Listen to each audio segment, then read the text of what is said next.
துங்க கரிமணியே நீ எனக்கு சங்கத்தமிழ் மூன்றும் தா ஆடும் பரிவேல் அணிசேவல் என பாடும் பணியே பணியாய் அருள்வாய் தேடும் கயமா முகனைச் சேர்வு சாடுந்தனியானை சகோதரனே ஓ உலகலாமடர்ந்தோதற்கரியவன் நிலவுலாவிய நீர்மலி வேடிகன் அழகிற்சோதியன் அம்பலத்தாடுவான் மலர் சிலம்படி வாழ்த்தி வணங்குவான்.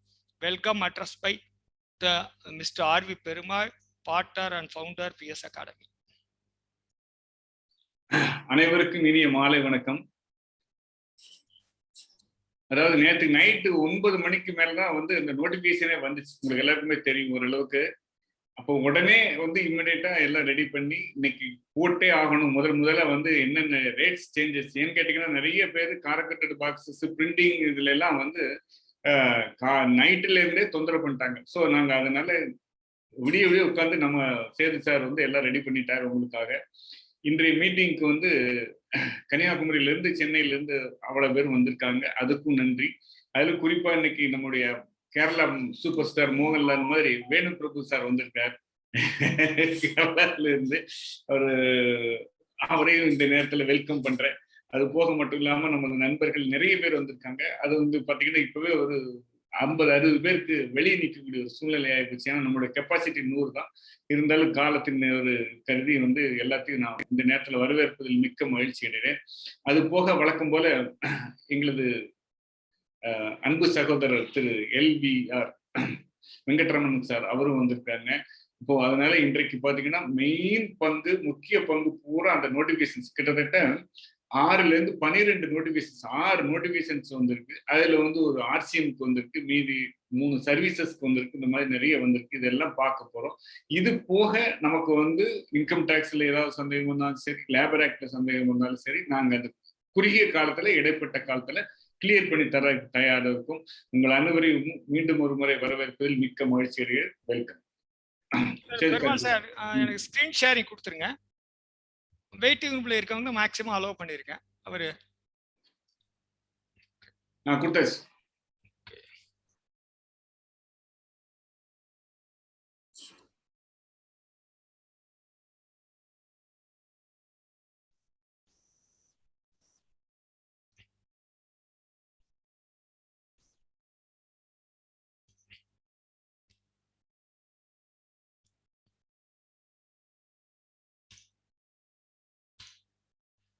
மதிப்புக்கும் மரியாதைக்குரிய நண்பர் பெருமக்களே, இந்த நிகழ்ச்சிக்கு எங்களோடு வந்திருக்கும் மரியாதைக்குரிய சீனியர் சார்ட்டர்ட் அக்கவுண்ட் அவர் பிலோட் பிரதர் வெங்கட்ரமணன் சார் அவர்களே, மற்றும் கேரளாவில் இருந்து இருக்கும் Venu Prabhu sir and other professional colleagues எல்லாருக்கும் மாலை வணக்கத்தை தெரிவித்து பெரும் மகிழ்ச்சியடைகின்றேன். பெருமாள் சார், வெயிட்டிங் ரூம்ல நிறைய பேர் இருக்காங்கிறாங்க, அலோவ் பண்ணி விட்டுருங்க இருக்கவங்க. எப்படி அலோவ் பண்றது? இல்ல நீங்க தானே ஹோஸ்ட். அது ஹோஸ்ட்னா 100 தான கெபாசிட்டி. சும்மா அலோவ் பண்ணா எங்க போய் பண்றது? இல்ல 88 தானே வந்திருக்கு பார்ட்டிசிபென்ட்ஸ். இல்ல 100ல தாண்டிடுச்சு. அப்படியே இங்க எனக்கு 88 தான் காமிக்குது. ரைட், நீங்க கண்டினியூ பண்ணுங்க, நான் பாத்துக்கிறேன். Right, okay. மரியாதைக்குரிய நண்பர் பெருமக்களே, இப்போ நேற்று சுட நோட்டிஃபிகேஷன் வந்தது. கிட்டத்தட்ட 8-9 நோட்டிஃபிகேஷன் வந்திருக்கு. இப்போ அந்தந்த நோட்டிஃபிகேஷன்ல கூடுமான வரை நமக்கு ப்ரொஃபஷனலுக்கு என்னவா இருக்கு, நம்ம கிளைண்ட்டுக்கு என்ன அட்வைஸ் பண்ணணும், அதை பத்தி நம்ம இன்னைக்கு பார்க்க போறோம்.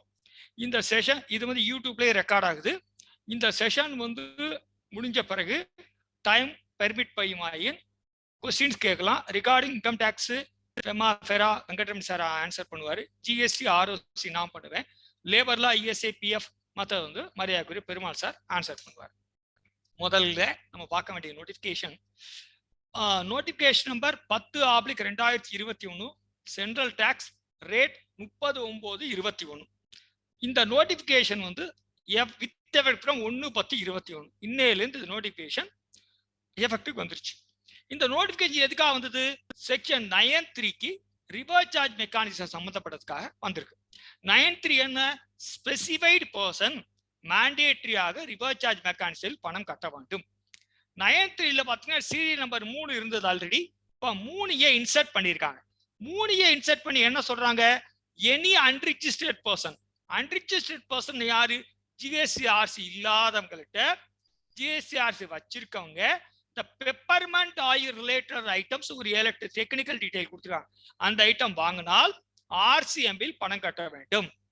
RCMல பணம் கட்டுனா அந்த மாசமே ஐடிசி எடுத்துக்கலாம். ஆர்சிஎம் கேஷ் லெஜர் தான் கட்ட வேண்டும்.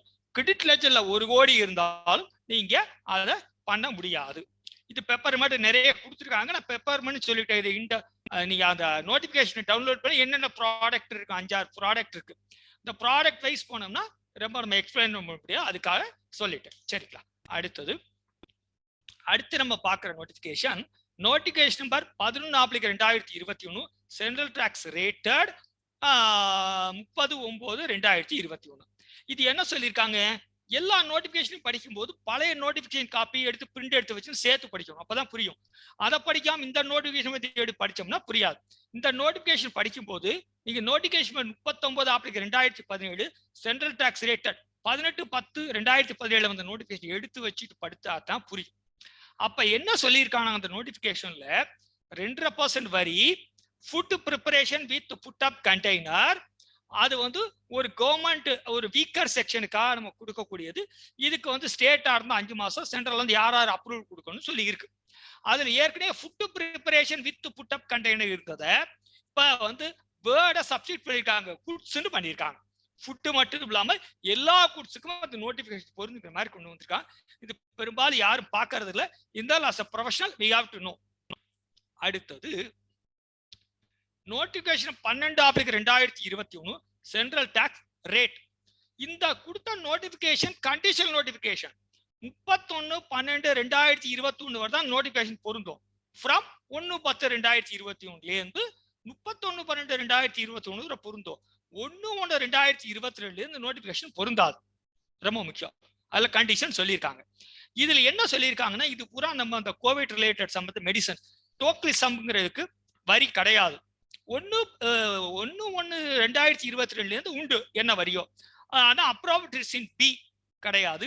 2 செய்வருக்கு 2.5 பெருமாள் சார் கேட்பார், மொத்தமே 2.5 சேது நீங்க சபினா போட்டு விளக்க மாட்டேங்கிறீங்க, வீட்டுல கரெக்டா விலை கழுவ மாட்டீங்களான்னு கேட்பார். அதாவது சிஜிஎஸ்டி 2, ஏஜிஎஸ்டி 2, அதர் ஸ்டேட்டா இருந்தா 5%, ஹெப்பாரின் 2.5%, அட்டோலிசம் 2.5%, பெசனோலசை 2.5%, இன்ஃப்ளிக்ஸ்மேப் 2.5, பம்ப்ளோமிடோ 2.5. இதெல்லாம் எனக்கு புரியவே இல்லை. பி ஃபார்ம் படிச்சிருந்தா புரிஞ்சிருக்கும். நான் ஏசிஎஸ் படிச்சிருக்கேன், எனக்கு தெரிஞ்ச இங்கிலீஷ்ல ப்ரொனவுன்சியேட் பண்றேன். அடுத்து 2-டெக்சாய் 2-குளுக்கோஸ் 2.5, ஃபெசிமரேபேவர் 2.5. இது ஒன்றும் பெரிய இஷ்யூ கிடையாது. அடுத்த notification central tax notification 6/2021 central tax rate 30/9/21. இந்த நோட்டிபிகேஷனை படிக்கும் போது நீங்க 11/2010 சென்ட்ரல் டாக்ஸ் ரேட் 28/6/17 எடுத்துன்னு படிக்கணும். அப்பதான் புரியும். அதுல என்ன சொல்லியிருக்காங்கன்னா, இன்சர்ட் பண்ணதுல என்ன சொல்லியிருக்காங்க? Temporary permanent transfer or permitted use or enjoyment intellectual property 6% இருந்தது. இப்ப அது 9 ஆக்கியிருக்காங்க. 6ல இருந்து 9 ஆக்கியிருக்காங்க. இன்டெலெக்சுவல் ப்ராப்பர்ட்டினாலே தெரியும் உங்களுக்கு. காப்பிரைட்டு பாத்தீங்கன்னா, அதுக்கப்புறம் பாத்தீங்கன்னா ட்ரேட்மார்க், இந்த மாதிரி இருக்க இன்டெலெக்சுவல் ப்ராப்பர்ட்டின்னு சொல்லுவோம். இது இன்டான்ஜிபிள் அசெட்ஸ்ன்னு சொல்லுவாங்க. இது 6ல இருந்து 9 ஆயிருக்கு. இன்சர்ட் பண்ணியிருக்காங்க. அதே மாதிரி service by way of job work related to manage alcohol liquor for human consumption சம்பந்தப்பட்ட ஜாப் ஒர்க்குக்கு 9ன்னு சொல்லியிருக்காங்க. இது ஆல்ரெடி இல்லாம இருந்துச்சு, 9 இன்சர்ட் பண்ணியிருக்காங்க. அதர் மேனுஃபேக்சரிங் சர்வீஸ் ஆல்ரெடி இருந்தது, அது 9 அப்படியே இருக்கு. நடுவுல services by way of job work relation to manufacture alcohol human consumption 9 insert பண்ணியிருக்காங்க. அப்புறம் இன்டெலெக்சுவல் ப்ராப்பர்ட்டி ரைட்டுக்கு 6ல இருந்து 9 மாதிரி இருக்கு. இதுக்கு notification number 6/2021 central tax rate 30/9/21. இது படிக்கும் போது 11/2017 சென்ட்ரல் டாக்ஸ் ரேட் 28/6/17 பிரிண்ட் எடுத்து வச்சுன்னு சேர்த்து படிச்சாதான் நமக்கு ஈஸியா மனசுல வாங்க முடியும். அடுத்தது என்ன? Service by way admission to theme park, water park or any other place having joy rides, merry go rounds, go karting or ballet. இதுக்கு 9% தான், எந்த பிரச்சனையுமே இல்லை. நீங்க பிளாக் தண்டர் டிக்கெட் வாங்கிட்டு போனீங்கன்னா 9 தான். ஆனா எப்ப அந்த பிரச்சனை 28/14+14 வருதுன்னா, கேசினோஸ் உள்ள இருந்தா, கேசினோஸோ இல்ல ரேஸ் கிளப்போ உள்ள இருந்தா, கேசினோஸ்னா உங்களுக்கு தெரிஞ்சு கேளிக்கை விடுதின்னு சொல்லுவாங்க, அது இருந்தால் கண்டிப்பாக 14. மல்டிமோடல் டிரான்ஸ்போர்ட்டை கொண்டாந்து புதுசா இன்சர்ட் பண்றாங்க. அதுக்கு அடுத்தது இப்பதான் ரேட்டுக்கு போறோம். 8/2021 சென்ட்ரல் டாக்ஸ் ரேட் நோட்டிபிகேஷன் இதுல என்ன tamarite seeds mean for any use other than sowing, அதாவது புளியங்கொட்டை விதைப்புக்கு இல்லாமல் இருக்கக்கூடியதுக்கு 2.5%. இது வந்து ஆல்ரெடி ஷெட்யூல்ல பாத்தீங்கன்னா ஒன்ல HSN புதுசா 1209 கொடுத்துருக்காங்க. அது 2 + 2 இல்லைன்னா 5. அடுத்து பயோடீசல், இது ரொம்ப முக்கியம். இங்க 5லயும் வருது 12லயும் வருது, கொஞ்சம் டிஃபரன்ஷியேட் பண்ணி பார்க்கணும்.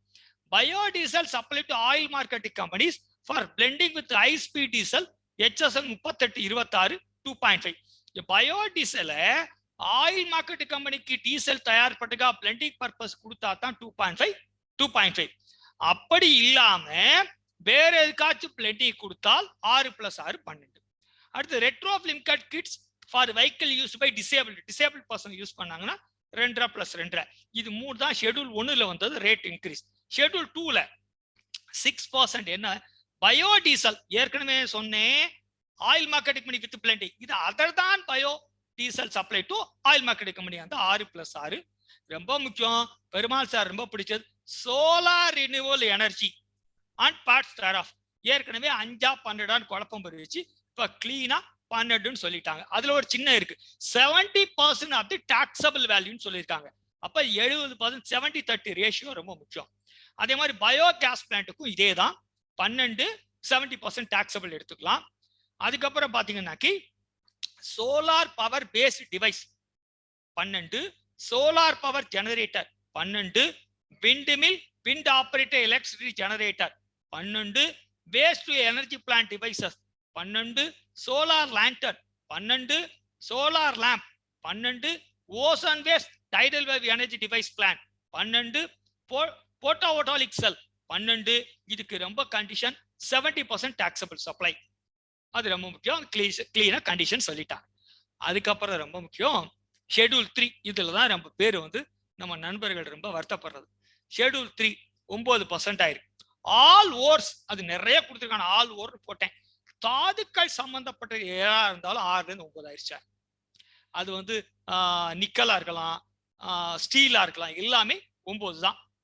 அதுக்கப்புறம் வேஸ்ட் வரைக்கும் ஸ்கிராப்பா பிளாஸ்டிக் ரேட் ஆஃப் டாஸ் கம்மியா இருந்தது, இப்ப ஸ்கிராப்ல பிளாஸ்டிக் மட்டும் தான் கம்மியா இருந்துச்சு, அதையும் 18 கொண்டு வந்துட்டாங்க. அப்புறம் corrugated box, cases, bag, any packing container, எதை பேக் பண்ற ஐட்டமா இருந்தாலும் அந்த பேக் பண்ற ஐட்டம் பேப்பர் போர்டு இருந்தால் கண்டிப்பாக 18. செல்லுலோஸ் ஃபேடிங், வெப்ஸ் செல்லுலோர் ஃபைபர்ஸா இருந்தாலும் 18. அடுத்து ரொம்ப முக்கியம், நம்ம ஆபீஸ்ல யூஸ் பண்ணக்கூடிய bag files, letter tray, similar article எல்லாமே பேப்பர் போர்டு யூஸ் பண்ணி ஆபீஸ்க்கு ஷாப்புக்கு யூஸ் பண்ற மாதிரி இருந்தால் அதுவும் 18. அடுத்து இந்த வருஷம் கேலண்டர் டைரி ரேட் ஏறிடும், கேலண்டர் டைரி எல்லாமே 18. கமர்ஷியல் கேட்டலாகா இருந்தால் அதுவும் 18க்கு வருது, 9 + 9. அப்புறம் ரயில்வே ரிலேட்டட் மெயின்டெனன்ஸ் ஐட்டம் இருக்குல்ல, அதுவும் 18க்கு வந்தாச்சு. அதுக்கப்புறம் ஒரு ஐட்டம் மட்டும் 14 + 14 28, carbonated beverage or fruit drinks or carbonated beverage with fruit juice. அதாவது என்ன அப்படின்னா நம்ம கோகோ கோலா, ஃபேண்டா மாதிரி இருக்க ஐட்டம் 14 + 14 ஜஸ்ட் அப்ளிகபிள். அதுக்கப்புறம் இது முன்னாடி வந்தது நோட்டிபிகேஷன் 35/2021 டேட்டட் 24/9/21. இதுல என்ன சொல்லுங்க ரொம்ப முக்கியம், ரூல் 10A.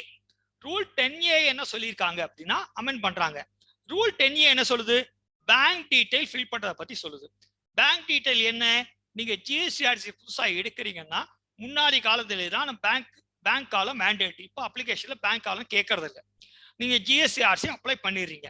அப்ளை பண்ணி அந்த ப்ராப்பர் ஆஃபீஸர் ஜிஎஸ்டி சர்டிஃபிகேட் கொடுத்த பிறகு ஜிஎஸ்டி சர்டிஃபிகேட் வந்ததுலேருந்து 45 நாளைக்குள்ளேயோ இல்ல முதல் ரிட்டர்னுக்குள்ளேயோ விச்சவர் சேலியருக்குள்ள நீங்க பேங்க் ஸ்டேட்மெண்ட்டையோ இல்ல கேன்சல் செக்லீஃபையோ அப்லோட் பண்ணணும். அப்படி அப்லோட் பண்ணல அப்படின்னா the proper officers having enormous power to give a SCN and cancel the GST registration. இது வந்து நம்ம பிராக்டிஷனர் தான் அசோசியேட்ட சொல்லி வாங்கி ப்ரொஃபஷனல் பேங்க் ஸ்டேட்மெண்ட் அப்லோட் பண்ணணும். பேங்க் இதுல என்ன தப்பு பண்ணுவாங்கன்னா மக்கள் GST return payment portal open ஆனா என்ன பண்ணுவாங்க, எஸ்கேப் கொடுத்து விட்டுட்டு பேங்க் அப்லோட் பண்ண மாட்டாங்க. ஒரு ஸ்டேஜ்ல கேன்சலேஷன் வந்தோன்னு தான் பண்ணுவாங்க. அதனால நீங்க யாருக்கு ஜிஎஸ்டிஆர்சி எடுத்தாலும் சர்டிபிகேட் கையில கொடுக்கும்போது பேங்க் அக்கௌண்ட் நம்பர் 4 நாள்ல கொடுங்கன்னு சொல்லி வாங்கி அப்லோட் பண்ணிடுங்க. அதுக்கடுத்து பேன் நம்பர், ஆதார் கண்டிப்பா லிங்கா இருக்கணுங்கிறாங்க. சப்போஸ் ப்ரொப்ரைட்டரி கன்சர்ன் ஆர்சியாக இருந்தால் கண்டிப்பாக லிங்க் பண்ணியிருக்க வேண்டும். அடுத்து ரூல் 10B ஆதார் ஆதென்டிகேஷன் மேண்டேட்டரியா சொல்றாங்க சார். என்ன சொல்றாங்க? சப்போஸ் இது வந்து ப்ரொப்ரைட்டரி கன்சர்ன் இருந்தா ப்ரொப்ரைட்டரி ஆதார், பிரைவேட் லிமிடெட் கம்பெனியா இருந்தா MTR whole time director, HUF இருந்தா கர்த்தா, இல்ல ஃபோமா இருந்தா மேனேஜிங் பார்ட்னர், இவங்களுடைய ஆதார் டீடைல கண்டிப்பா நீங்க ரிஜிஸ்டர் பண்ணணும். சரி சார், நான் ஆதார் டீடைல் ரிஜிஸ்டர் பண்ணாட்டி என்ன பிரச்சனை? பண்ணலைன்னா நீங்க ஜிஎஸ்டிஆர்சி ஏதோ கேன்சல் ஆச்சுன்னா ரிவகேஷன் அப்ளை பண்ண முடியாது. Applicable rule 23 of the CGST rule. நீங்க ஜெனரலா ரிவகேஷன் ஆஃப் கேன்சலேஷன் எதுல பண்ணுவீங்க? ஆர்இஜி ஃபார்ம் ஆர்இஜி 22ல பண்ணுவீங்க. அதுல நீங்க ஆதார் லிங்க் பண்ணலைன்னா கண்டிப்பாக உங்களுக்கு ரிவகேஷன் அப்ளை பண்ண விடாது. அடுத்து ரீஃபண்ட் ரூல் 89. நீங்க ரீஃபண்ட் கிளைம் பண்ணலாம் RFD 01ல. எப்படி கிளைம் பண்ணலாம்? Accumulated ITC due to inverted duty ஸ்ட்ரக்சரா இருக்கலாம், இல்ல accumulated ITC due to export of குட்ஸா இருக்கலாம், இல்ல எக்ஸ்போர்ட் ஆஃப் சர்வீஸ் வித் பேமெண்டா இருக்கலாம், இல்ல டீம்டு எக்ஸ்போர்ட்டா இருக்கலாம். எதா இருந்தாலும் நீங்க ரீஃபண்ட் வாங்கணும்னு சொன்னா கண்டிப்பாக நீங்க ஆதார் ஆதென்டிகேஷன் ஆயிருக்க வேண்டும். சார் நான் மாத்தி கட்டிட்டேன், செஸ்ல கட்டுறவங்களுக்கு கேஷ்ல இப்ப ஃபார்ம் இருக்கு, இருந்தாலும் ரீஃபண்ட் வாங்கணும்னா மேண்டேட்ரி. சரி சார், உடனே நம்ம என்ன சொல்லுவாரு நம்ம விஜயன்னா ஆரணி ஆடிட்டர் என்ன சொல்லுவாரு? சேது நான் ரூல் 96 ஃபாலோ பண்றேன். அதாவது நான் என்ன பண்றேன்? எக்ஸ்போர்ட் வித் பேமெண்ட் ஆஃப் போறேன் பாரு. எக்ஸ்போர்ட் வித் பேமெண்ட் ஆஃப் போனாலும் இப்ப ஆதார் ஆதென்டிகேஷன் மேண்டேட்ரி இல்லாம நீ ரீஃபண்ட் வாங்க முடியாது.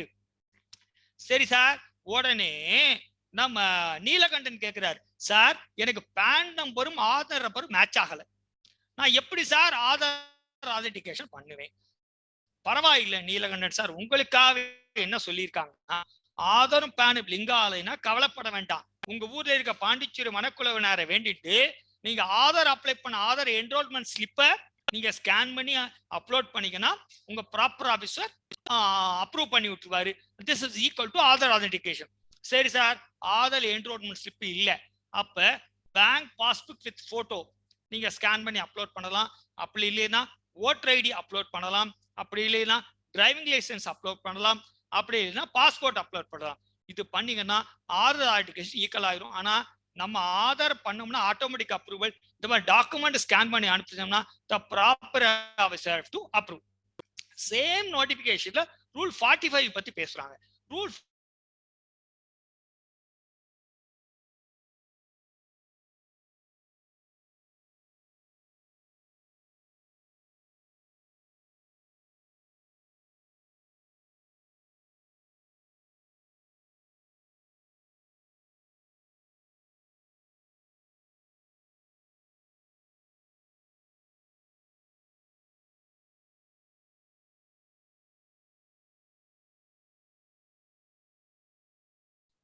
சார் இன்டர்நெட் ப்ராப்ளம் இருக்கும், வந்துடும்.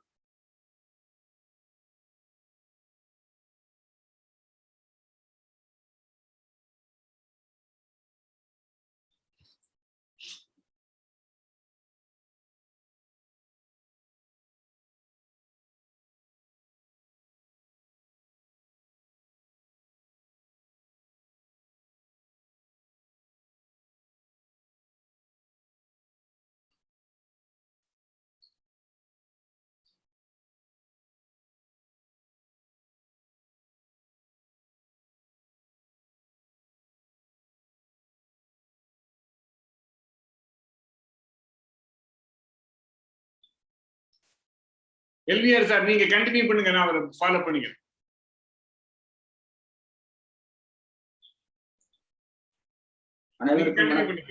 கேக்குதா? கேக்குது. இன்கம் டாக்ஸ்ல சில 2-3 இஷ்யூஸ். ஒண்ணு, இப்ப ரீசெண்டா வாட்ஸ்அப் மெசேஜ் வந்து அந்த 139 பைசி, அதாவது இந்த செக்ஷனா சொல்றதை விட 2 லட்சத்துக்கு மேல அந்த பேன் நம்பர் கோட் பண்ணணும், 1 அக்டோபர்ல இருந்து பண்ணணுங்கிற மாதிரி வாட்ஸ்அப் மெசேஜ் எல்லாத்துலயுமே வருது. ஆக்சுவலா இது வந்து இந்த ரூல் ஏற்கனவே இருக்கு. இது எப்போன்னு பாத்தீங்கன்னா இந்த ரூல் நம்பர் வந்து 114B வித் எஃபெக்ட் ஃப்ரம் 1 ஜனவரி 2016 இருக்கு. சப்ஜெக்ட் ரைட்டு, ஆனா வித் எஃபெக்டிவ் டேட் வந்து அக்டோபர்ல இருந்து வர்ற மாதிரி ஒரு வாட்ஸ்அப் நியூஸ் வந்து வந்துட்டு இருக்கு. அது வந்து அந்த நியூஸ் அந்த சப்ஜெக்ட் கரெக்ட், ஆனா அந்த டேட் எஃபெக்டிவ் வந்து முன்னாலேயே வந்தாச்சு. ஸோ அதனால அது 1 அக்டோபர் 2021ங்கிறது வந்து அந்த வாட்ஸ்அப் சப்ஜெக்ட் எடுத்துக்கிங்க, அந்த டேட்டை இக்னோர் பண்ணிருங்க. முதல்ல இருந்தே இருக்கு ஆக்சுவலா ஒண்ணு. ஸோ அதுல என்ன இதுன்னு கேட்டா 2 லேக்குக்கு மேல, அதாவது அமௌண்ட் எக்ஸீடிங் 2 லேக்குக்கு மேல இருந்தா apart from GST number, income tax number quote பண்ணணும்னு சொல்லியிருக்காங்க. ஸோ அப்ப இன்கம் டேக்ஸ் நம்பர் கோட் பண்ணணும்னா அதுக்கு ரூல் ரெஃபரன்ஸ் வந்து 114B serial number 18 with effect from 1/1/2016 இருக்கு. சரி சார், நீங்க சொல்லிட்டீங்க 2 லேக்குக்கு மேல போனா ஜிஎஸ்டி நம்பர் இருக்கணும். As per GST invoice rule வந்து ஜிஎஸ்டி நம்பர் இருக்கணும், அது நேச்சுரல். அப்பார்ட் ஃப்ரம் தட் 2 லேக்குக்கு மேல வேல்யூ போகும்போது அந்த வேல்யூக்கு பேன் நம்பரும் நம்ம சேர்த்து கோட் பண்ணலாம். அப்ப பேன் நம்பர்னா யாரு? விற்பவரோடதா வாங்குவவரோடதா? விற்பவரோடதும் கோட் பண்ணணும், வாங்குவவரோடதும் கோட் பண்ணணும். ஸோ அப்போ போத் கஸ்டமர் இப்படி வச்சுக்குவோம், சப்ளையர் அண்ட் கஸ்டமர் ரெண்டு பேர்த்தோட பேன் நம்பரும் 2 லட்சத்துக்கு மேல போனா கோட் பண்ணணும். இது அடுத்தது இதுல வந்து B2B வருமா B2C வருமாங்கிற சில இஷ்யூஸ் இருக்கு. B2C வந்து நம்ம 2 லேக்குக்கு மேல பண்ண முடியாது. பண்ணணும்னா கேஷ் சேல்ஸ் பண்ணோம்னா 269ST அப்படிங்கிற இன்கம் டேக்ஸ் ஆக்ட்ல ஈக்குவல் அமௌண்ட் ஆஃப் பெனால்ட்டி வரும். ஸோ அதனால B2B 2 லேக்குக்கு மேல இருக்கிறதுல பெரும்பாலும் இல்லை, 100% 2 லேக் இருந்தா தான் கரெக்ட். 2 லேக்குக்கு மேல B2C இருந்தா 269STன்னு ஒரு செக்ஷன் இருக்கு, ஈக்குவல் அமௌண்ட் ஆஃப் பெனால்ட்டி வரும். இது ஒரு இது. ஸோ அப்ப இது ஒருவேளை அப்போ எக்ஸீடிங் 2 லேக் இருந்தா நம்ம பேன் நம்பர் கோட் பண்ணணும். ஏற்கனவே இருந்த ரூல் தான், 2 பேருமே கோட் பண்ணணும். அதாவது வாங்குவவரும் கோட் பண்ணணும், விற்பவரும் கோட் பண்ணணும். சப்போஸ் பெரும்பாலும் விற்பவருக்கு இருக்கும் ஜிஎஸ்டி நம்பர் பேன் நம்பர் இருக்கும், வாங்குவவருக்கு சில டைம் இருக்காது. ஆக்சுவலா இருக்கணுங்கிற நெசசிட்டி கிடையாது ஆக்சுவலா. ஸோ அப்ப வாங்குவவருக்கு இல்லாம இருக்கிற பட்சத்துல அவர்கிட்ட இருந்து ஃபார்ம் நம்பர் 60 அப்படிங்கிற ஒரு டிக்ளரேஷனை நம்ம வாங்கணும்.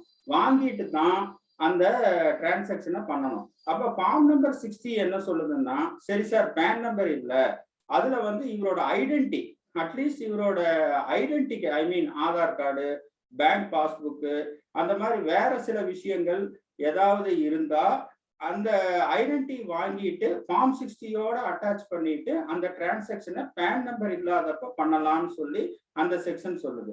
சரி சார், நீங்க எல்லாமே சொல்லிட்டீங்க, இப்ப பேன் நம்பர் போடலன்னா என்ன ஆயிர போகுது? 2 லட்சத்துக்கு மேல இன்வாய்ஸ் இருக்கு, நான் ஜிஎஸ்டி நம்பர் ஆஸ் யூஸ்வல் பண்ணித்தான் ஆகணும், ஏன்னா மூவ்மெண்ட் ஆஃப் கூட்ஸ் இருக்குனால அது ஸ்டாண்டர்டைஸ் பண்ணியிருக்கோம். இப்ப பேன் நம்பர் நான் கோட் பண்ணல அப்படின்னா அதனுடைய விளைவுகள் என்னன்னு கேட்டா, செக்ஷன் வந்து 272Bன்னு ஒரு செக்ஷன் இருக்கு. அதுல பாத்தீங்கன்னா 10,000 ரூபாய் பெனால்டி. 10,000 ரூபாய் பெனால்ட்டினா அந்த வருஷத்துக்கு முள்ள பேன் போட்ட எல்லா இன்வாய்ஸுக்கு சேர்த்து 10,000 அப்படின்னு இல்லை. 19/2019ல 272Bல ஒரு அமெண்ட்மெண்ட் சொல்லியிருக்காங்க, ஃபார் ஈச் சச் டிஃபால்ட், ஒவ்வொரு டிஃபால்ட்டுக்கு 10,000. அப்ப என்னன்னா ஒரு இன்வாய்ஸ்ல போடல, அடுத்த இன்வாய்ஸ்ல போடல அப்படின்னா ஒவ்வொரு இன்வாய்ஸ்ல போடலனாலும் ஒரு டிஃபால்ட்டா கருதப்பட்டு அது 10,000 ரூபாய் பெனால்ட்டி போடப்படும். ஸோ இது வந்து 2 லட்சத்துக்கு மேல இருக்கிறது. 2 லட்சத்துக்கு மேல இன்னும் அடுத்தது இப்ப ரீசெண்டா பிரஸ் ரிலீஸ் நிறைய வந்தது. பிரஸ் ரிலீஸ்ல பாத்தீங்கன்னா எல்லாமே எக்ஸ்டென்ஷன் தேதி கொடுத்திருந்தாங்க. அதோட இதை பத்தி நான் ஏற்கனவே இம்பாக்ட் நான் பேசியிருந்தேன் ஆக்சுவலா. இப்ப அந்த மீட்டிங் நடந்தவே இந்த கம்பெனி ஆக்டோடது 2 months ஏஜிஎம் எக்ஸ்டென்ஷன் பண்ணியிருக்காங்க. ஸோ அப்போ வந்து நமக்கு டேக்ஸ் ஆடிட் எல்லாமே 15th ஜனவரி, இப்போ அட் ப்ரெசென்ட் வந்து 15th ஜனவரி tax audit report, return filing 15/2 இருக்கனால நம்ம வந்து இப்போ நம்ம ஒர்க் ஃப்ளோ பார்த்தீங்கன்னா பாயிண்ட் நம்பர் 1, 1 லட்சத்துக்கு மேல இருக்கிற டாக்ஸ் கேஸ்க்கெல்லாம் கட்டிடணும். இல்லாட்டி 234A வித் எஃபெக்ட் ஃப்ரம் ஆகஸ்ட் 2021ல இருந்தே வந்துடும். ஸோ அதனால அது ஒரு இஷ்யூ. ரெண்டாவது வந்து இப்போ ஏஜிஎம் 2 months எக்ஸ்டெண்ட் பண்ணியிருக்கனால company statutory audit plus tax audit இருக்கிற சேல்ஸுக்கு ப்ரியாரிட்டி கொடுத்து கம்ப்ளீட் பண்ணலாம். ஏன்னா இன்கம் டேக்ஸ் ஆக்ட் வந்து 15th ஜனவரி tax audit report, return filing 15/2 கொடுத்திருந்தா கூட நம்ம கம்பெனி ஆக்ட் வந்து அட் பிரசன்ட் வந்து ஏஜிஎம் நடத்துறதுக்கு 30th October November 30th November மட்டும் 2 monthsனா இருக்கு. 30th நவம்பர்னு சொன்னா கூட நம்ம வந்து 21 நாள் நோட்டீஸ் கொடுக்கணும். டேட் ஆஃப் சர்வீஸ் நோட்டீஸ் இருக்கு, டேட் ஆஃப் ரிசிப்ட் நோட்டீஸ் எல்லாம் பாத்தீங்கன்னா உங்களோட company audit plus tax audit இருக்கிற கேஸ் வந்து அட்லீஸ்ட் வந்து 5th நவம்பராவது நீங்க சைன் பண்ற மாதிரி வரும். ஏன்னா 5th நவம்பர் நீங்க சப்மிட் பண்ணீங்கன்னாக்கா அட்லீஸ்ட் 24 days அந்த நோட்டீஸ் எல்லாம் கொடுத்து 30th நவம்பர் ஏஜிஎம் நடத்துற மாதிரி நம்ம பண்ண முடியும். பிரைவேட் லிமிடெட் ஆகட்டும், பெரும்பாலும் நம்மளது பிரைவேட் லிமிடெட் தான் இருக்கும். ஸோ அந்த 24 days இருக்குனால 5th இருக்கணும். இன்னொன்று இதை ஒட்டின பாயிண்ட் என்னன்னா, முதல்ல வந்து யூடிஎன் நம்பர் வந்து 15 நாள் தான் நம்ம கொடுக்க 15 நாளைக்கு ஜென்ரேட் பண்ணலாம். இப்போ உதாரணத்துக்கு 1ஆம் தேதியோட யூடிஎன் வந்து 15 சப்போஸ் 1 அக்டோபர்னா 15th அக்டோபர் மட்டும் நம்ம ஜென்ரேட் பண்ணலாம். ஆனா இப்போ வந்து என்னன்னா 60 நாள் கொடுத்துருக்காங்க. 60 days நீங்க வந்து பண்ண முடியும். உதாரணத்துக்கு 1 அக்டோபர்னு எடுத்துட்டா நம்ம 30th நவம்பர் மட்டும் 1 அக்டோபரோட யூடிஎன் ஜென்ரேட் பண்ண முடியும். 15 நாள் அப்படிங்கிறத 60 days எக்ஸ்டெண்ட் பண்ணியிருக்காங்க. ஸோ இப்போ பார்க்கும்போது UDIN number extension plus income tax extension plus companies act 2 months extension பார்க்கும்போது company audit plus tax audit இருக்கிற கேஸுக்கு வந்து ஈவன் தோ நமக்கு யூடிஎன் நம்பர் 60 days டைம் கொடுத்துருந்தா கூட பிளஸ் இது இன்கம் டேக்ஸ் வந்து டைம் நிறைய கொடுத்துருந்தா கூட கம்பெனி பிரைவேட் லிமிடெட் கம்பெனி ஆடிட்டை பொறுத்தளவு நம்ம வந்து கிட்டத்தட்ட அடுத்த மாசத்துக்குள்ள முடிக்க வேண்டிய ஒரு இதுல இருக்கோம். இது அடுத்த பாயிண்ட். 3வது பாயிண்ட் பார்த்தீங்கன்னா, நார்மலா இன்கம் டேக்ஸ் ஆடிட் முடிஞ்சுதான் ஜிஎஸ்டி ஆடிட் வரும். இந்த எக்ஸ்டென்ஷனால அட் பிரசன்ட் ஜிஎஸ்டி ஆடிட் வந்து 31st டிசம்பர் டியூ டேட் இருக்கு, பின்னால போகுது. அதனால இனி even though GST 9(9)(c) extension வரலான்னு எதிர்பார்க்க ஒரு நம்பிக்கை, இது எக்ஸ்டென்ட் பண்றதுனால அது எக்ஸ்டென்ட் ஆகும் இருந்தா கூட நம்மளோட ஒர்க் ஃப்ளோ வந்து அதுக்கு தகுந்த மாதிரி, அதாவது ஐ மீன் ஜிஎஸ்டி ரெக்கன்சல் பண்றது, அந்த ரிவர்ஸ் சார்ஜ்ல ஏதாவது கட்ட வேண்டியது இருந்தா கட்ட வேண்டியது இருக்கிறது, மீதி 2A இன்புட் கிரெடிட் ரெக்கன்சிலேஷன் இதெல்லாம் ரெடி பண்ணி வச்சுட்டா நம்ம 31st டிசம்பருக்குள்ள எக்ஸ்டென்ட் பண்ணலன்னா கூட ஃபைல் பண்ண முடியும். எனிவே நம்ம இன்கம் டேக்ஸுக்கு ஃபிகர் கொடுக்கறது வந்து 9(9)(c) ரெண்டுமே ரெக்கன்சில் பண்ணி கொடுக்கறது தான் பெஸ்ட். ஏன்னா the turnover reported to the income tax authority agree with the at least GSTR 9(9)(c). 3B1ல ஏதோ ஒரு மிஸ்டேக் பண்ணியிருந்தா கூட இறுதி வாய்ப்பா 9(9)(c) நம்ம பண்ணலாம். இது ஒரு பாயிண்ட் ஆக்சுவலா. அடுத்தது பாத்தீங்கன்னா இவ்வளவுதான் இந்த ரீசன்ட் அமெண்ட்மெண்ட். மீதி ஏதாவது கொஸ்டின் அப்போ இது என்னோட தொகுத்தா இந்த 2 lakhக்கு மேல பேன் நம்பர் கோட் பண்ணணுங்கிறது இன்னைக்கு 1 அக்டோபர்ல இருந்து வர்ற ப்ரொவிஷன் இல்ல, 1 ஜனவரியில இருந்த ப்ரொவிஷன். பேன் நம்பர் விற்பவரும் வாங்குவரும் 2 பேர்த்தோட பேன் நம்பர் அந்த இன்வாய்ஸ்ல கொடுக்கணும். வாங்குவருக்கு பேன் நம்பர் இல்லாத பட்சத்தில் அவர்கிட்ட ஃபார்ம் 60ங்கிற டிக்ளரேஷன் வாங்கணும். ஃபார்ம் 16 டிக்ளரேஷனோட சேர்த்து அவர் ஐடென்டிட்டி ஆஃப் த பர்சன், அவரோட ஐடென்டிட்டி ஆஃப் த பர்சன் இருக்கிற மாதிரி ஆதார் கார்டோ இல்லை அவரோட பேங்க் பாஸ்புக்ல அவரோட போட்டோ அட்ரஸ் பண்றதோ அது பண்ணணும்.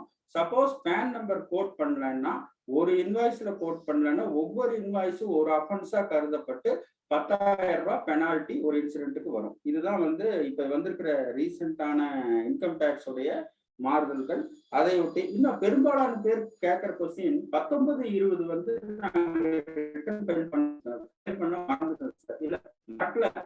விட்டு போச்சு, என்ன பண்றது சார்? இப்போ 19-20 கிளைண்ட்லயோ இல்லை இதுலயோ விட்டாச்சு சார். இப்போ எல்லா போர்ட்டல் கரண்ட் இயர் ரிட்டர்னே வேலை செய்யறது கஷ்டமா இருக்கு, பழைய ரிட்டர்ன் க்ளோஸ் பண்ணிட்டாங்க, என்ன பண்றதுன்ட்டு.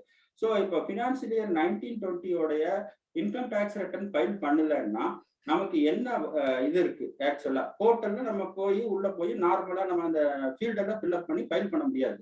ஸோ இப்போ லீகலா என்னன்னா, சப்போஸ் ரீஃபண்ட் அல்லது பிராட் ஃபார்வர்ட் லாஸ் இந்த 2 சப்ஜெக்ட் சம்பந்தப்பட்டதா இருந்தா செக்ஷன் 119 சப்செக்ஷன் 2ல கமிஷனருக்கு ஒரு லெட்டர் எழுதி போடலாம். இந்த மாதிரி எங்களுக்கு ஏதோ ஒரு ஹெல்த் ரீசனோ இல்லை கோவிட் ரீசனோ ஏதோ ஒரு ரீசன் போட்டு எங்களுக்கு வந்து இதுல ரீஃபண்ட் வர வேண்டியது வந்து ரிட்டர்ன் ஃபைல் பண்ணாதனால இருக்கு. ஆனா இந்த சர்க்குலர் இந்த செக்ஷன் என்ஜாய் பண்றதுக்கு 2 சப்ஜெக்ட், ஒன்னு இன்கம் டேக்ஸ் ரீஃபண்ட் இருக்கணும், இன்னொன்னு பிராட் ஃபார்வர்ட் லாஸ் இருக்கணும். இந்த 2 இருந்தா தான் இது பண்ண முடியும். இல்லைன்னா 2வது வழி அசஸிங் ஆபீசரை 148 நோட்டீஸ் இஷ்யூ பண்ண சொல்லி ரீஓபன் பண்ண சொல்லி நம்ம அதுல ஃபைல் பண்ணலாம். பட் இது ரிஸ்கானது. 147 148 ரீஓபன் பண்ண சொல்றதுங்கிறது நம்மளே தடியை கொடுத்து அடி வாங்குற மாதிரி இது ஆக்சுவலா. இது 2வது.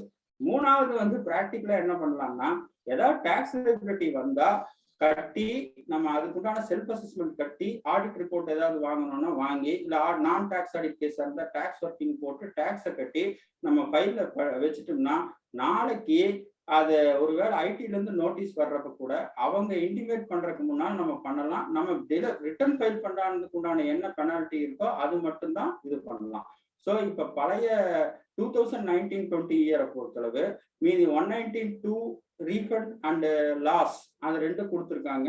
இன்னொன்னு வந்து 148 நோட்டீஸ் லீகலா இருந்தா கூட நம்ம பிராக்டிக்கலா அதை ஆஃப் பண்ணும்போது மீதி ஏதாவது ஓப்பன் ஆகி அதை ஓப்பன் பண்ணி விட்டோம்னா மீதி ஏதாவது சேர்ந்து அதுல நமக்கே பாதிப்பு பேக் ஃபயர் ஆகலாம். இன்னொன்று வந்து ப்ராக்டிக்கலா பண்ண வேண்டியது அந்த டேக்ஸ் ஏதாவது இருந்ததுன்னா கட்டிட்டு அந்த செலானை நம்ம வச்சுட்டு அந்த ஒர்க்கிங்கை வச்சுட்டு நம்மளோட செல்ஃப் அசஸ்மெண்ட் பீரியட் முடிஞ்சதுனால அந்த அசஸ்மெண்ட் நோட்டீஸ் 143(2)லயோ அல்லது ஈவன் 148லயோ வரும்போது அதை நம்ம கொடுத்து அந்த டேக்ஸ் நம்ம கொடுத்துட்டோம்னா அவங்க டிடெக்ட் பண்றதுக்கு முன்னால நம்ம டேக்ஸ் அலாங் வித் இன்ட்ரெஸ்ட் கவர்மெண்ட்டுக்கு உண்டாதனால பெனால்ட்டி தவிர்க்கலாம். அந்த டிலே இன் ரிட்டர்ன் ஃபைல் பண்ணாததுக்கு என்ன பெனால்ட்டி இருக்கும் அந்த 234(f) நினைக்கிறேன் எஃப் அது மட்டும் நம்ம கட்டிட்டு இது பண்ணி வந்துடலாம். ஸோ இதுதான் வந்து இது மீதி கொஸ்டின் ஆன்சர் செஷன்ல சந்திக்கிறேன். இதுதான் இப்ப ரீசெண்டா வந்திருக்கிற இது. மீதி ஸ்பெசிபிக் கொஸ்டின் வந்து நான் அட்டன் பண்றேன். நன்றி, வணக்கம். பெருமாள் சார் நன்றி சார். அதாவது எல்லாத்துக்குமே பாத்தீங்கன்னா 19-20க்கு என்ன பண்ணலாம்னு ஒரு சந்தேகம் இருந்துட்டு இருந்துச்சு. அதை நீங்க வந்து தீர்த்து வச்சுட்டீங்க. நிறைய பேர் கேட்டாங்க. இப்போ நீங்க இந்த நோட்டிபிகேஷன்ஸ் எல்லாம் நல்லா படிச்சு பாத்தீங்களா சார்? ஜிஎஸ்டி நோட்டிபிகேஷன் இல்ல, ஜிஎஸ்டி நோட்டிபிகேஷன் இந்த ரேட் சம்பந்தப்பட்டது படிக்கல இல்லையா? அதாவது இப்ப பாத்தீங்கன்னா இங்க இல்ல வினோனி மேடம் இருக்காங்க, நம்ம ஒரு வேணு பிரபு சார் இருக்காரு, எல்லாம் இருக்காரு. இந்த பெண்களுக்கு வந்து இந்த ஒரு சலுகைகள் வழங்கப்பட்டு இருக்குது. ஏன்னா இங்க 45வது ஜிஎஸ்டி கவுன்சில் மீட்டிங்ல பாத்தீங்கன்னா நம்ம மருதாணி பவுடர் ஹென்னா பவுடருக்கு வந்து டாக்ஸ் இருக்குன்னு சொன்னாங்க. ஆனா இதுல எங்கேயும் நோட்டிபிகேஷன்ஸ்ல நான் பார்த்த அளவுல இல்ல. நீங்க ஏதாவது பாத்தீங்களா சார்? இல்ல நான் நோட்டிபிகேஷன் இன்னைக்கு நேத்து நைட் வந்தனால இன்னைக்கு காலையில பிரிண்ட் அவுட் எடுத்தா படிக்க முடியல அதுல ஆக்சுவலா. ஆனா அந்த பழைய சர்க்குலர் 1-2 வந்தது இல்லையா? இல்ல அதுலதான் சார் ஹென்னா பவுடருக்கு வந்து எங்கேயுமே நான் பார்த்த அளவில் நானும் படிச்சு நான் இந்த நோட்டிபிகேஷன் பிரிண்ட் அவுட் எடுத்து வச்சன வழியா ஒரு டைம் கோ த்ரூ பண்ணல நான். அது ஆகல. அதுக்கு பிறகு சார் இந்த புளியங்கொட்டை இருக்கு இல்லையா, அது மட்டும் விதைகளுக்கு மட்டும் எதனால வந்து சார் அத விதைகளுக்கு இல்லாம பயன்படுத்துறதுக்கு எல்லாம் வந்து டாக்ஸபிள் போட்டுக்கன்னு நினைக்கிறீங்க சார்? எது விதைகளுக்கு இருக்கு இல்லையா, விதை இப்போ புளியங்கொட்டை இருக்குல்ல சார், புளியங்கொட்டைக்கு வந்து டாக்ஸ் போட்டிருக்காங்க. அதே இது அது விதையா இது பண்ணா டாக்ஸ் இல்லைங்கிறாங்க. இல்ல நார்மலா என்னன்னா சீட்ஸ்ங்கிறது வந்து என்ன பொறுத்தளவு இது லீகலா விட சீட்ஸ்னா அது வந்து அக்ரிகல்ச்சரா கருதப்படுகிறது. சீட் ஸ்டேஜ்னா சீட் ஸ்டேஜ் அக்ரிகல்ச்சரா கருதப்படும். அது விவசாயி வித்தா அக்ரிகல்ச்சரா கருதப்படும். ஆனா அது ட்ரேடரா வித்தா அது கமர்ஷியலா கருதப்படும். சோ அதனால இருக்கலாம்னு என்னோட விஸ்டம். பட் இதுக்கு லாஜிக் ஒண்ணும் இல்ல. சீட் ஸ்டேஜ்ல நிறைய இப்போ அக்ரி யூனிவர்சிட்டி எல்லாம் நான் கொஞ்சம் ஆடிட் பண்ணிட்டு இருக்கேன். அதுல பாத்தீங்கன்னா நிறைய சீட்ஸ் வந்து அந்த என்ன சொல்றது ஃப்ரீயா கொடுக்குறாங்க. அந்த மாதிரி சீடுங்கிறது இன்னும் நம்மளுடைய அரசாங்கத்தின் பார்வையில் அக்ரிகல்ச்சர் குழந்தையாவே கருதப்படுதுன்னு நினைக்கிறேன். சரிங்க சார். Right sir. நீங்க வேணா இது பண்ணிக்கங்க, அவரு சேது வேணா வந்துடுவாரு. ஆமா. வேற யாரும் இன்கம் டாக்ஸ் கேட்கல சார். நீங்க வேணா. Right sir. தேங்க்யூ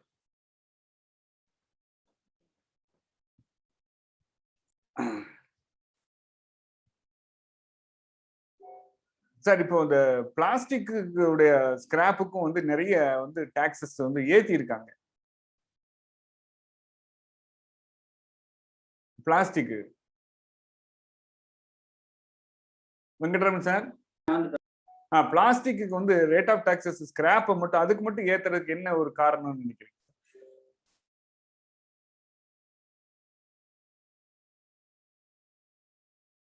இருங்க மேம். பேசுங்க. ஸோ இல்ல மற்ற ஸ்கிராப்புக்கெல்லாம் இருந்தது. பிளாஸ்டிக் ஸ்கிராப்புக்கு ஆக்சுவலா பிளாஸ்டிக் ஸ்கிராப் வந்து இன்புட்டா தான் இருக்கும். நார்மலா பிளாஸ்டிக் ஸ்கிராப் வந்து ஸ்ட்ரெயிட்டா ட்ரேடபிள் கூட்ஸா இருக்காது. இன்னொன்னுக்கு இன்புட்டா இருக்கிறதுக்கு தான் வாய்ப்பு இருக்கு. ஆக்சுவலா அந்த பிளாஸ்டிக் ஸ்கிராப் வந்து தனியா வந்து நம்ம HSN ஐடென்டிட்டி இருந்தாலும் கமர்ஷியல் ஐடென்டிட்டி இல்லை இல்லையா? ஆக்சுவலா it is used for the further process. ஆக்சுவலா ஃபர்தர் ப்ராசஸா தான் இருக்கும். அதனால இருக்கும்னு நினைக்கிறேன் என்னோட கருத்து. ஆக்சுவலா அப்புறம் வேற யாரு கேள்வி இருக்கா சார்? இப்போ வந்து ரீஃபண்ட் பத்தி கேட்டிருக்காரு. நம்ம இன்னைக்கு பியூரா வந்து சார் இந்த நோட்டிபிகேஷன்ஸ் மட்டும் தான் பத்தி டிஸ்கஷன் பண்றதுக்கு வந்தோம் அரவிந்தன் சார்.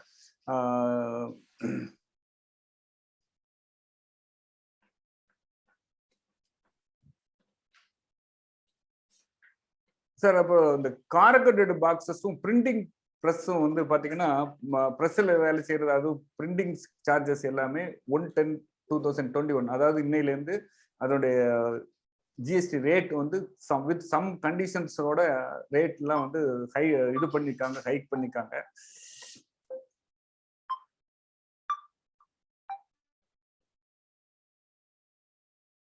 இன்னொன்று வந்து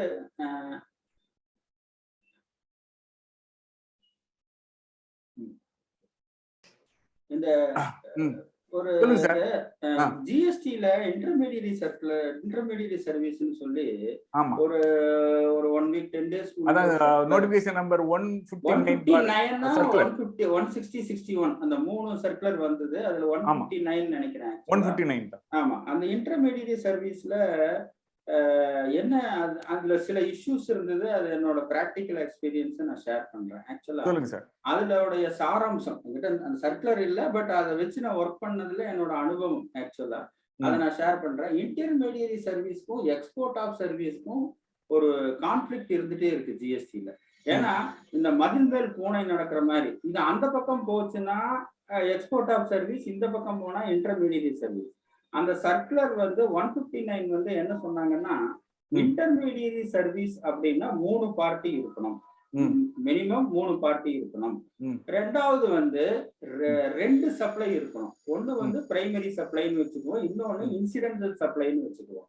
ஸோ இன்டர்மீடியரி சர்வீஸ் அப்படின்னு ஒரு கண்டிஷன் ஸ்டார்டிங். ஏன்னா இன்டர்மீடியரி சர்வீஸுக்கு வந்து பிளேஸ் ஆஃப் சப்ளை வந்து location of the supplier. Location of the சப்ளையர்னா இன்டர்மீடியரி சர்வீஸ். உதாரணத்துக்கு இப்போ ஒரு ஃபாரின்ல ஒரு சப்ளையர் இருக்காரு, இங்க நம்ம இந்தியால வந்து ஒரு கமிஷன் ஏஜென்ட் இருக்காரு. Intermediary service include broker or agent facilitating the buying selling கூட்ஸ்னு சொல்லியிருக்கோம். ஸோ அப்ப இந்தியால வந்து ஒரு கமிஷன் ஏஜென்ட் இருக்காரு, ஃபாரின்ல வந்து ஒரு செல்லர் இருக்காரு. நம்ம இந்தியாலேயே ஒரு கஸ்டமரை பிடிச்சி கொடுக்குறோம். நம்ம வேலை அந்த கமிஷன் ஏஜென்ட்டோட வேலை வந்து ஃபாரின் கஸ்டமருக்காக ஃபாரின் சப்ளையருக்காக இந்தியன் கஸ்டமரை பிடிக்கிறது. ஆக்சுவலா இது வந்து இன்டர்மீடியரி சர்வீஸ்ங்கிற டெபினிஷன்ல வருது. அப்போ இதுல 3 கேரக்டர் வருது. ஒரு கேரக்டர் வந்து ஃபாரின் சப்ளையர், இன்னொன்னு வந்து ஏஜென்ட் அல்லது இன்டர்மீடியரி. ஜிஎஸ்டியோட டெர்மினாலஜி இன்டர்மீடியரி ரெண்டாவது. மூணாவது வந்து இந்தியன் கஸ்டமர். அப்படி இருக்கிறப்போ இது கிளீனா 3 பார்ட்டி இருக்கிறாங்க. அதே மாதிரி சப்ளை பாத்தீங்கன்னா பிரின்சிபல் சப்ளை வந்து ஃபாரின் சப்ளையர் இந்தியன் கஸ்டமருக்கு கூட்ஸோ அல்லது சர்வீஸோ பண்றாரு, இது வந்து பிரின்சிபல் சப்ளை. கமிஷன் வந்து என்ன சொல்றாருன்னா செகண்டரி சப்ளை. இந்த கமிஷன் ஏஜென்ட் வந்து ஃபாரின் சப்ளைக்கு ஒரு சர்வீஸ் பண்றாரு, ஃபெசிலிட்டேட்டிங் சர்வீஸ் பண்றாரு. ஸோ அப்போ இன்டர்மீடியரி சர்வீஸ் அப்படின்னு சாட்டிஸ்ஃபை ஆகணும்னா 3 பார்ட்டிக்கு இருக்கணும், 2 சப்ளை இருக்கணும். பிரின்சிபல் சப்ளை 1, செகண்டரி சப்ளை 1 ஆக்சுவலா. அதே மாதிரி இந்த 2 இது சாட்டிஸ்ஃபை ஆன இன்டர்மீடியரி சர்வீஸ். சரி, இன்டர்மீடியரி சர்வீஸும் எக்ஸ்போர்ட் ஆஃப் சர்வீஸும் ஏன் இவ்வளவு டிஸ்பியூட் இருக்குன்னா, எக்ஸ்போர்ட் ஆஃப் சர்வீஸ் வந்து நம்ம எல்யூடி யூஸ் பண்ணும்போது எக்ஸம்ப்டட் ஃப்ரம் டாக்ஸ். எப்போ எக்ஸ்போர்ட் ஆஃப் சர்வீஸ் அப்படியே ஸ்பின் ஆகி இன்டர்மீடியரி சர்வீஸ் ஆச்சோ டாக்ஸ் எல்லாம் கட்ட வேண்டியதா இருக்கு. ஸோ நிறைய கேஸ்ல நம்ம ஃபாரின் ஏஜென்ட் இருக்காரு, இங்க கமிஷன் சர்வீஸ் கொடுக்குறாருனாவே நம்ம பெரும்பாலும் என்ன சொல்லிடுறோம், ஓ ஃபாரின் ஏஜென்ட்டா, இந்தியன் கமிஷன் ஏஜென்ட்டா, எக்ஸ்போர்ட் ஆஃப் சர்வீஸ், எல்யூடி இருக்கா, எக்ஸம்ப்ட்னு சொல்றோம். பட் அது இன்டர்மீடியரி சர்வீஸ்னு 18% வந்துடும். இப்போ அந்த சர்க்குலர் வந்து சரியா புரிஞ்சு சரியா கையாளப்படலைன்னா இது என்னன்னா இன்டர்மீடியரி சர்வீஸ் எக்ஸ்போர்ட் ஆஃப் சர்வீஸும் இருக்கிற ஒரு தின் லைன் ஆஃப் டிஃபரன்ஸ்ல நம்ம இது பண்ணோம். அதே மாதிரி அந்த சர்க்குலர்ல 2வது அம்சம் என்ன சொல்லுதுன்னா, ஒரு பிரின்சிபல் இருக்காரு, இந்த ஒரு சப்ளையர் சர்வீஸ் கான்டாக்ட்ஸ்ல பேசினா ஈஸியா இருக்கும். சர்வீஸ் ப்ரொவைடர் இருக்காரு, சர்வீஸ் ரிசீவர் இருக்காரு.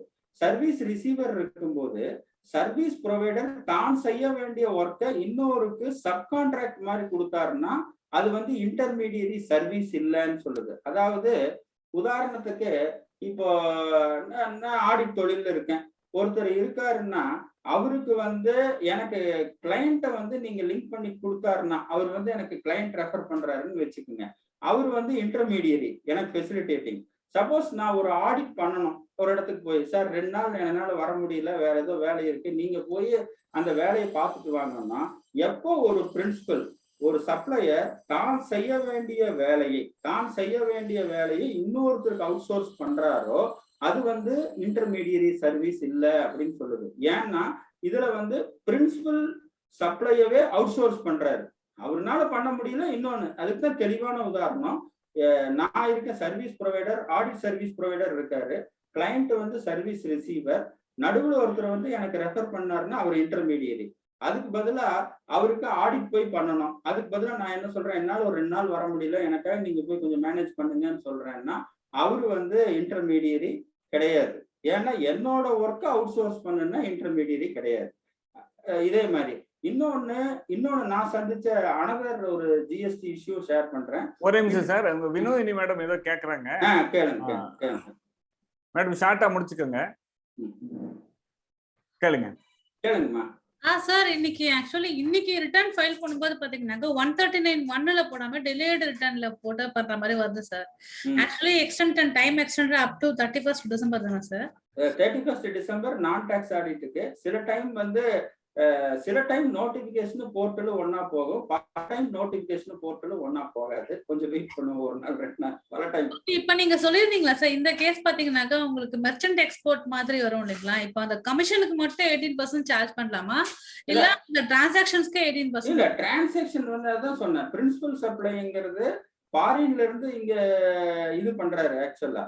ஸோ இந்த கமிஷன் நீங்க கேட்கறது வந்து இந்த கமிஷன் ஏஜென்ட் பண்ற சர்வீஸுக்கு என்ன பண்ணணும்ட்டு, கமிஷன் ஏஜென்ட் பண்ற சர்வீஸ்க்கு கமிஷன் அமௌண்ட்டுக்கு இன்டர்மீடியரி சர்வீஸ்னு 18% பண்ணணும். Okay, only for the commission amount, right? இல்ல, ஐயோ டிரான்சாக்ஷன் அமௌண்ட் போச்சு. டிரான்சாக்ஷன் இஸ் பிரின்சிபல் சப்ளை கூட சொல்லலாம். அது into the India, பட் டைரக்டா பாத்தீங்கன்னாக்கா வேற ஒரு ஃபாரின் கண்ட்ரில இருந்து அப்ராட் கண்ட்ரிக்கு அப்படியே கைமாத்தி விடுறாங்க அவங்க. Only for the commission amount மட்டும் he has to charge for GST. இல்ல, அப்படி நீங்க வேற கண்ட்ரி கைமாத்தி விட்டா கூட இந்தியன் வரலன்னா அது ஐசி சேல்ஸ்னு வரும், அது outside the purview of the GST. அதோட USD ல வராங்க சார், மர்ச்சன்ட் எக்ஸ்போர்ட்ன்ற மாதிரி வராங்க சார். இல்ல, மர்ச்சன்ட் எக்ஸ்போர்ட்டுக்கு வந்து 0.1% இருக்குன்னு நினைக்கிறேன் ஆக்சுவலா. அந்த ஒரு மர்ச்சன்ட் எக்ஸ்போர்ட்டர் இஸ் டிஃபரண்ட் ஆக்சுவலா. ஓகே, மர்ச்சன்ட் எக்ஸ்போர்ட்டர் நீங்க பழைய இந்த சேல்ஸ் டாக்ஸ் பிராக்டிஸ் பண்ணவங்களுக்கு எல்லாம் தெரியும், ஃபார்ம் ஹெச் சேல்ஸ்னு சொல்லுவாங்க. ஸோ ஃபார்ம் ஹெச் சேல்ஸ், அதுக்கு முன்னாடி அந்த ஃபார்ம் ஹெச் வாங்கிட்டு நம்ம பண்ணுவோம், அதே தான் மர்ச்சன்ட் எக்ஸ்போர்ட்டர். ஸோ மர்ச்சன்ட் எக்ஸ்போர்ட்டரை பொறுத்தவரை 0.1 இருக்கு ஆக்சுவலா. இது வந்து நான் சொல்றது வந்து இன்டர்மீடியரி சர்வீஸ். அந்த ஒருவேளை நீங்க ஃபார்ம் ஹெச் சேல்ஸ்ன்னு வச்சுட்டா கூட அதுக்கு பண்ண ஃபெசிலிட்டேஷன் பர்சன் யாராவது நடுவில் இருந்தா அவருக்கு கொடுக்கக்கூடிய கமிஷன், பர்ச்சேஸ் 2லயோ இல்ல செல்லர் 2லயோ, அந்த கமிஷனுக்கு இன்டர்மீடியரி சர்வீஸ் அது 18% இருக்கு. ஆனா ஃபாரின் சப்ளையர் இருக்கிற காரணத்தினால ஏன் நம்ம எக்ஸ்போர்ட் ஆஃப் சர்வீஸ்ங்கிற ஒரு முடிவுக்கு வந்துடக்கூடாது. ஏன்னா இந்த export of service, intermediary service வந்து கரெக்டா அந்த சர்க்குலரும் அந்த இதுவும் படிச்சு பார்த்தா தான் நிறைய இருக்கும். நானே நிறைய கிளைண்ட்டுகளுக்கு வந்து எக்ஸ்போர்ட் ஆஃப் சர்வீஸ்ன்னு அட்வைஸ் பண்ணிட்டேன். இதுல இன்னொரு இஷ்யூ என்னன்னு கேட்டா, எக்ஸ்போர்ட் ஆஃப் சர்வீஸ்ங்கிறது நம்ம 20 lakh இல்லைன்னா கூட நம்ம ரெஜிஸ்ட்ரேஷன் எடுத்திருப்போம். அந்த பேசிக் எக்ஸம்ஷன் வேண்டாம்னு சொல்லி எல்யூடிக்காக நம்ம ரெஜிஸ்ட்ரேஷன் எடுத்திருப்போம். இப்ப suppose export of service turn into intermediary சர்வீஸ்னா பேசிக் எக்ஸம்ஷன் 20 lakh கூட என்ஜாய் பண்ண முடியாத துர்பாகியத்துல இருக்கிறோம்.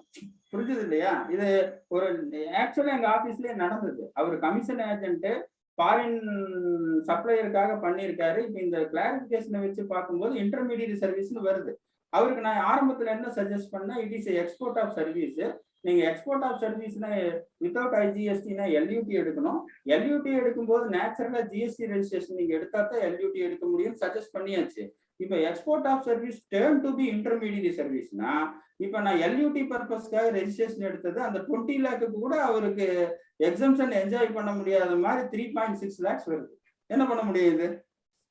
திஸ் இஸ் ஸோ என்ன சொல்றேன்னா, இன்டர்மீடியரி சர்வீஸ் அண்ட் இந்த எக்ஸ்போர்ட் ஆஃப் சர்வீஸ் வந்து ரொம்ப நம்ம கவனம் செலுத்தி, இல்ல நம்மளால இருந்தா கூட ஒரு செகண்ட் ஒப்பீனியனோ தேர்ட் ஒப்பீனியனோ வாங்குறது மிக மிக நல்லது. ஏன்னா 5% 12% பரவாயில்ல, எடுத்துன்னு பண்ற மார்ஜின் பூரா தட்டி வீசிடும் போல் இருக்கு ஆக்சுவலா.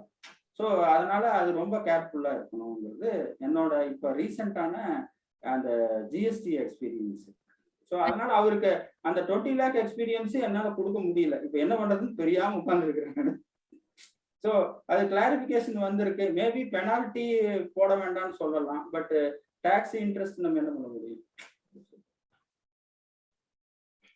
Okay sir, thank you sir. வேற எந்த கொஸ்டின்ஸ் இல்ல. அதாவது ஒரு 2 பேர் கேட்டிருக்காங்க, இந்த பிளாஸ்டிக் வேஸ்ட் வந்து 3915 வந்து 18% மாறுது, அது தெளிவா போட்டிருக்காங்க. அது வேற புளியின் கொட்டைக்கு தான் இருக்குங்க, புளிக்கு ஏற்கனவே இருந்ததுதான், அது மாற்றம் இல்லை. வித் சம் கண்டிஷன்ஸ், கண்டெய்னர் அந்த மாதிரி எல்லாம் இருக்கு. சோ அனைவருக்கும் நன்றியை கூறி விடைபெறுகிறோம். மீண்டும் ஒரு முறை சந்திப்போம். நன்றி. நன்றி, வணக்கம். ஓகே.